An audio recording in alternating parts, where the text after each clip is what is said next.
I got my FASO website in early 2010.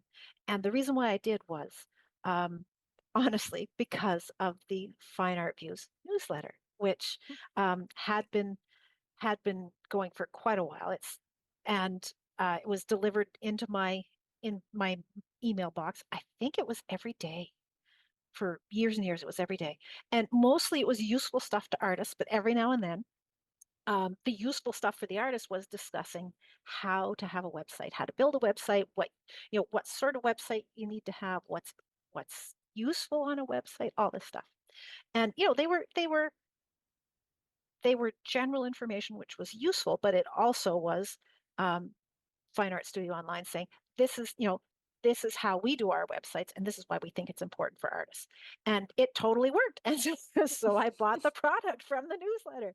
Um, and so I got my website early 2010 and almost immediately started a newsletter um, with 11 people, which was my brother, my sister, my mother, my father, and about five or six other people. And I was not super regular in sending it at the beginning, but I would, when somebody said, "Oh, I like your work. How do I find out more?" I'd be like, "I have a newsletter. I send it out. Do you want to go on my list?" So I added people gradually over time. So I started with 11. Um, but then um, I reached out to people that I had sort of like any sort of relationship with, where I thought they might be interested in the fact that I'm now painting. So I invited them to join my list, and then I probably had 50 or 60 people.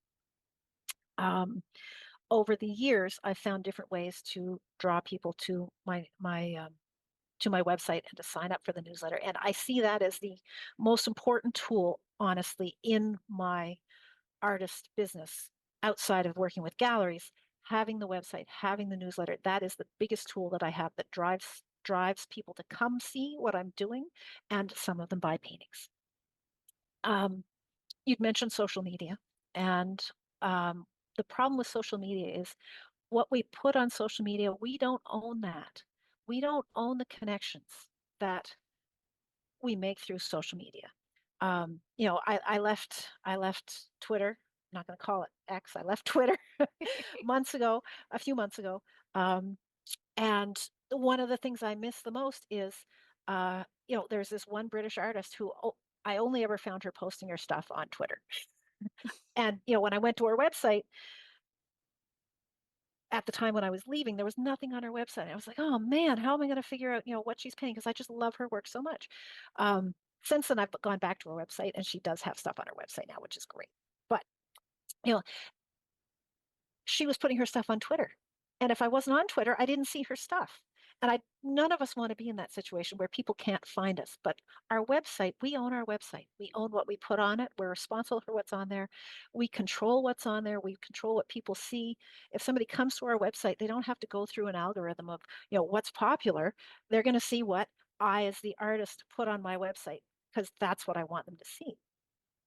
So that's why I'm focused on the newsletter, and even my when I post on, I haven't never sold much on social media. I don't know why. It just never seemed to work for me. So rather than try and chase those sales, I would just post stuff and say, hey, you know, this is my painting. If you want to learn more, go to my website. There's a newsletter sign up page, a thing on the bottom of every page of my website.